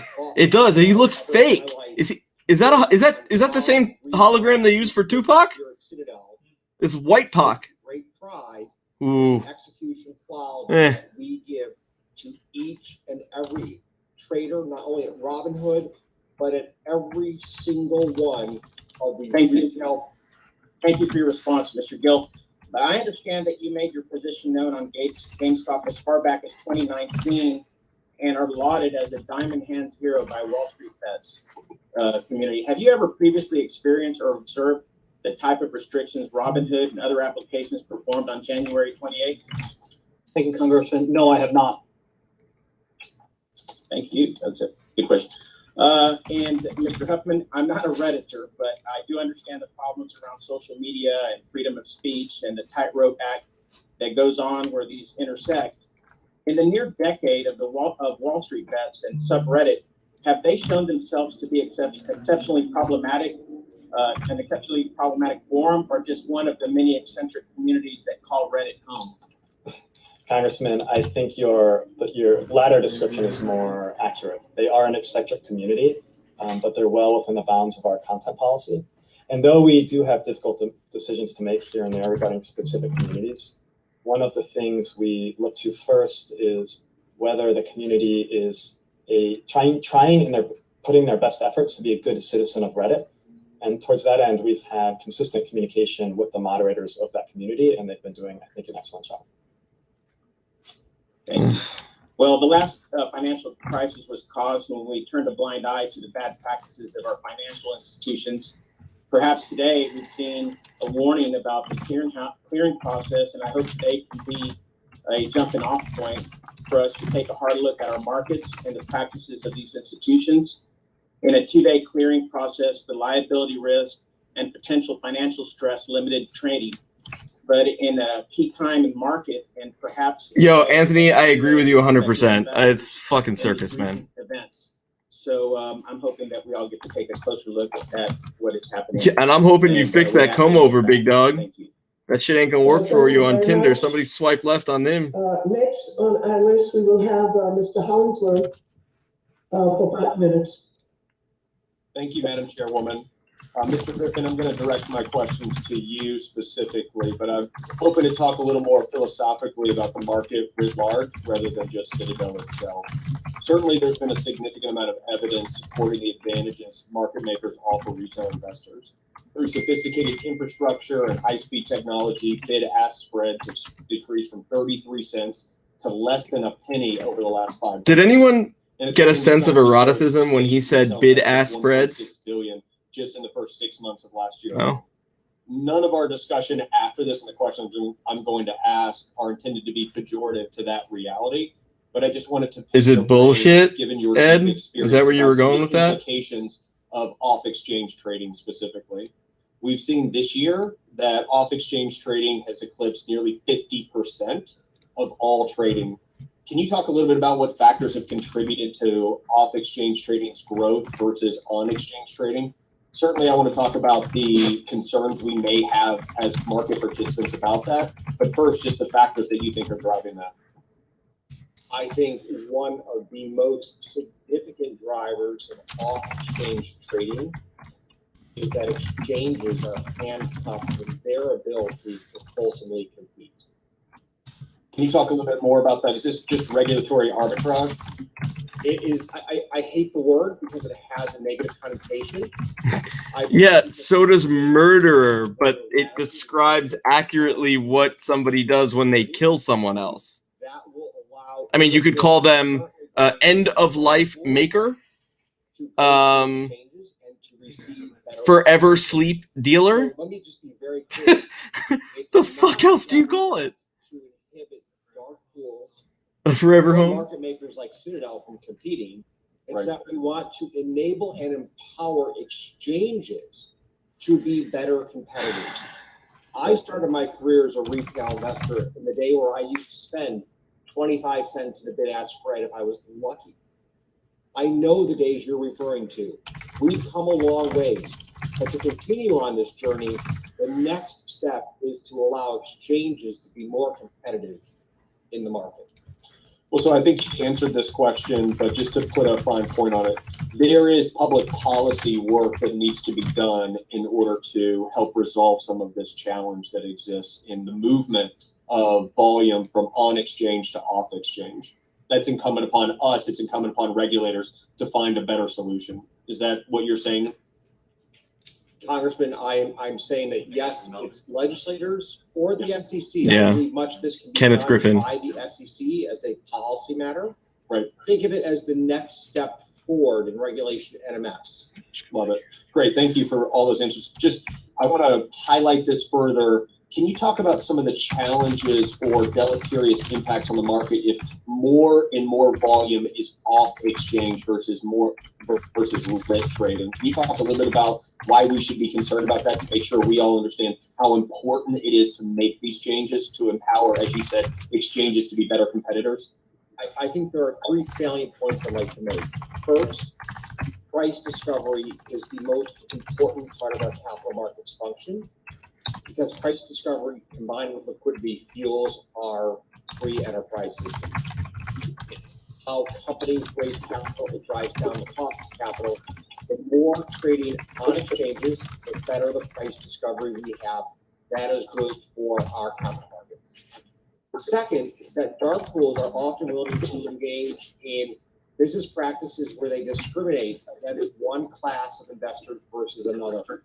I find it very unsettling that we in any way prohibit discrimination against one group of investors to the benefit or at the expense of another in any part of our capital markets.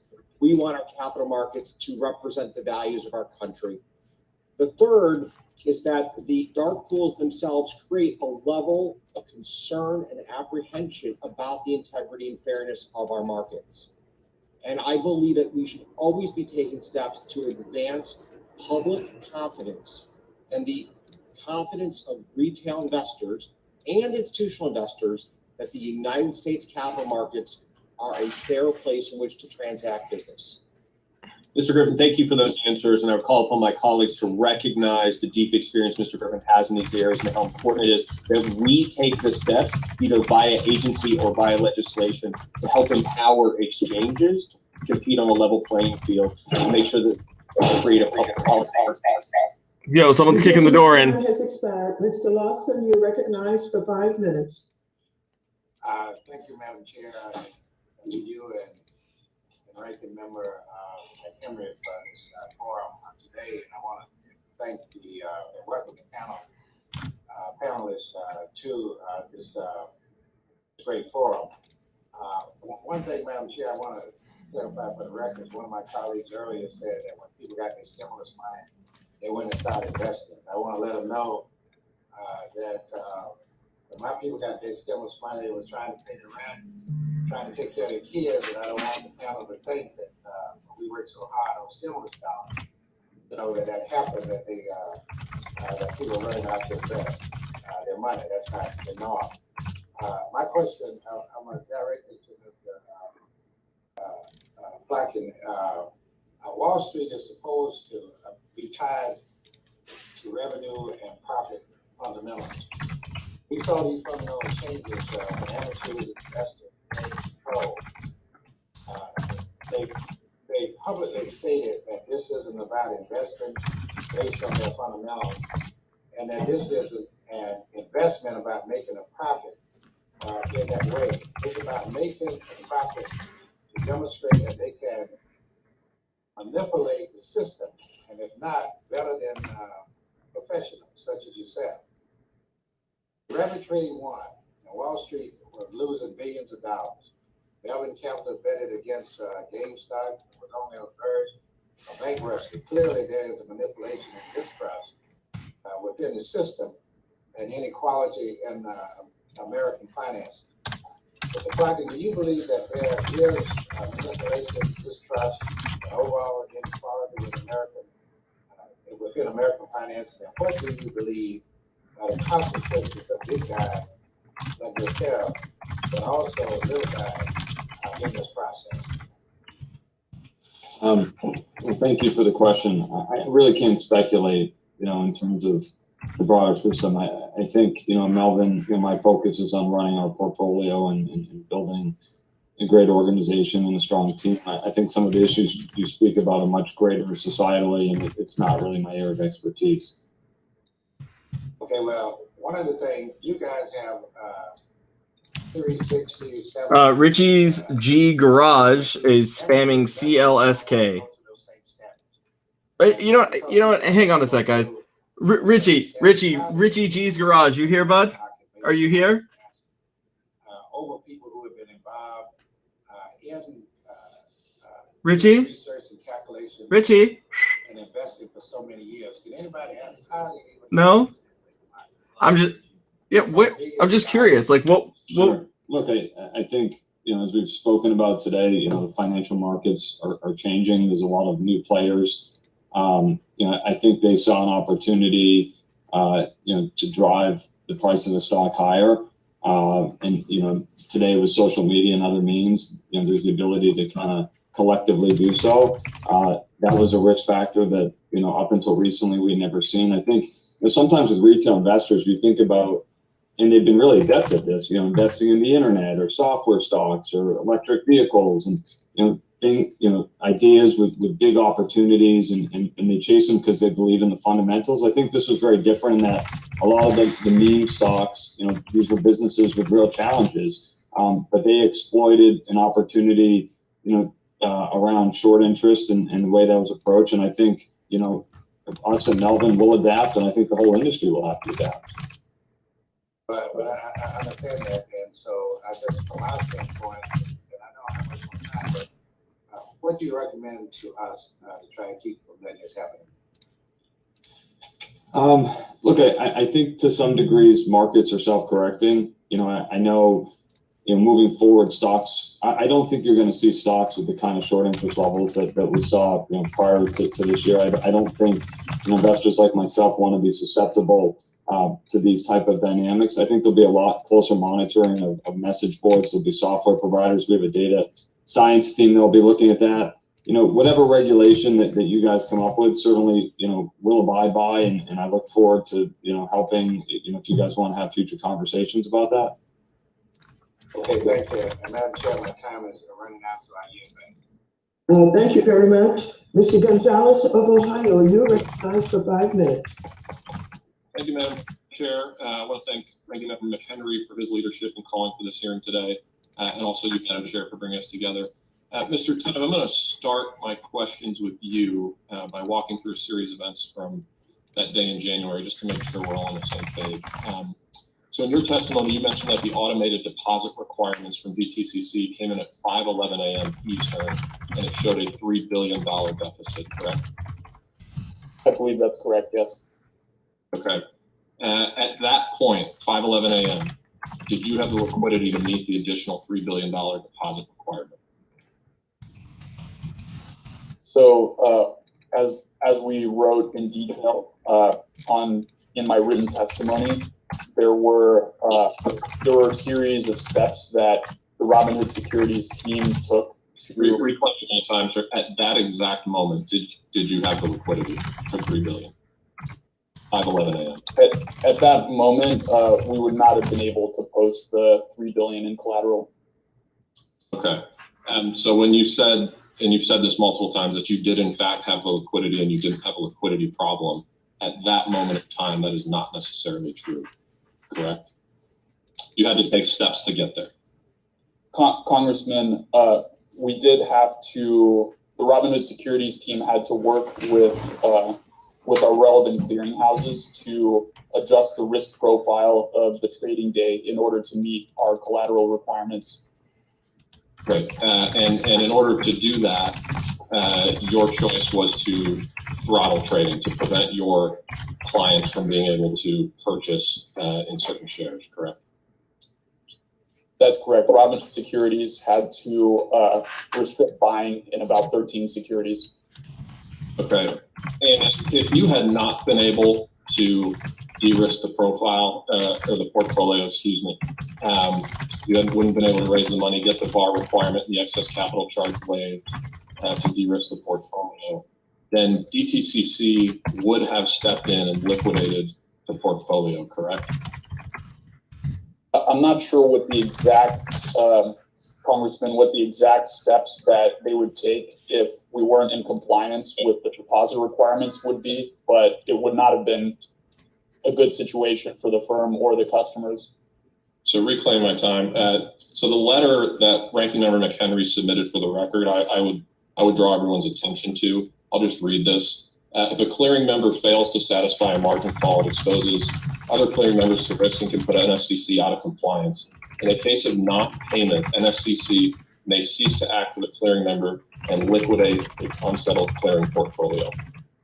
So that was definitely in the card.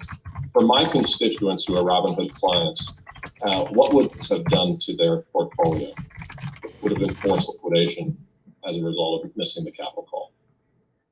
Oh, well, Congressman, if there was forced liquidation, at the very least, it would have resulted in a total lack of access to the markets for your constituents. Not just to the 13 securities that we restricted buying in. Right, so this would have been an enormous catastrophe for Robinhood, correct? And the That's correct. And not just Robinhood, but the over 13 million customers that we serve. Yeah, and I think that's really sort of the crux of the issue. So in a sense, I love your company because it does, when correctly managed, provide investment opportunities for individuals who are currently frozen out of the markets for one reason or another. At the same time, though, I believe a vulnerability was clearly exposed in your business model and perhaps in the regime that governs your capital requirements. And we just can't live in a world where my constituents could have their shares liquidated without their consent because you all aren't able to make a capital call. I appreciate that you were able to ultimately satisfy it, but the amount of time you have from 5 a.m. to 10 a.m. to figure this out is scary for the company, and frankly, I care more about my constituents than anything, and scary for them. And so I hope we'll continue to look at that. Beyond that, though, I also hope that this hearing highlights a very real problem with our financial markets today and how they're accessed by everyday investors. Today, the Melvin and Citadels of the world, as well as major PE and VC funds, have access to the world's greatest investment opportunities on the planet, whereas the retail investor world, of which Mr. Gill is a great member, it doesn't, for lack of a better term, has access to an ever-diminishing set of investment opportunities. And so while we're debating vulnerabilities, we're also serious about finding ways to expand access for Main Street investors. And with that, the gentleman's time has expired. Mr. San Nicolas, you're recognized for 5 minutes. Good morning from Guam, Madam Chair. I've been with the hearing since 3 a.m. The sun is starting to come up out here, but it's always a pleasure to be joining you in these very, very important hearings that you call for the American people. Thank you very much. I wanted to first begin by congratulating everybody who made money on the Robinhood trade. You guys found a low float, low volume, massively shorted stock, and you guys squeezed it. And I think that investors like Mr. Plotkin, large money managers, probably doubled down on their short positions thinking that they're going to win. And in the end, the massive communication networks that we have these days rallied the small to beat the large. And that was absolutely something to behold. And Robinhood made that possible. Robinhood made that possible. Mr. Tenev, you mentioned in your testimony that you've secured $3 billion in funding to address the regulatory deposit requirement situation that you face. Where did that $3 billion come from? Thank you, Congressman, for that question. To be clear, we were in compliance with all regulatory net capital and deposit requirements without the additional capital infusion. It was simply to provide extra cushion, allowing us to unrestrict trading and be prepared for other black swan events that might happen in the future. The capital came from mostly existing venture capital investors that Robinhood already had. So basically, you had to further dilute your position in Robinhood in order to make sure that you secured all of the 13 million customers with that additional $3 billion. That's correct, Congressman. Well, that's where I have a serious concern, Mr. Tenet, because not only was your business model designed to profit off of order flow, which caused you to take extraordinary risks in having 13 million customers with access to large margin trading that facilitated the GameStop situation. But you halted buys on that stock and you allowed sells in order to mitigate the capital requirement situation, and you materially benefited from it. You materially benefited from it because it reduced the amount that you would have had to go out and raise an additional capital in order to prevent these kind of prices from reoccurring. You took from your customers in order to minimize the $3 billion from being larger than it probably would have been, because you wanted to protect your position. And that is very troubling. That is very troubling. It's very troubling that the order flow model that you built and the risk that you took on resulted in that halt. And it's very troubling that that halt also materially benefited the existing shareholders and yourself by minimizing the amount of additional capital you had to raise in order to prevent that from happening again. Basically took from the shareholders in order to do that. And that's just, I don't know what to say about that, but I think that this, Madam Chair, presents a very serious situation where we need to ensure that companies are not taking advantage of customers in this way. Mr. Kenneth, you're quoted as saying in this hearing, buying increases capital requirements, selling does not. So it was something that you knowingly did. It was something that you knowingly did. It was beyond just trying to protect the existing customers. And at the end of the day, while you had to raise an additional $3 billion, it minimized that from being a larger sum. We have customers who purchased a stock who are now bag holders after the price came down because they couldn't continue going up with additional buying. And that was willful, that was intentional. So I'm glad, Madam Chair, that we've called this hearing. I'm glad that we're able to put these things on the record. And I'm just very, very concerned with the implications of this. And I really hope that at the end of the day, those bag holders get a lot more than an apology. Thank you, Madam Chair, and I yield back.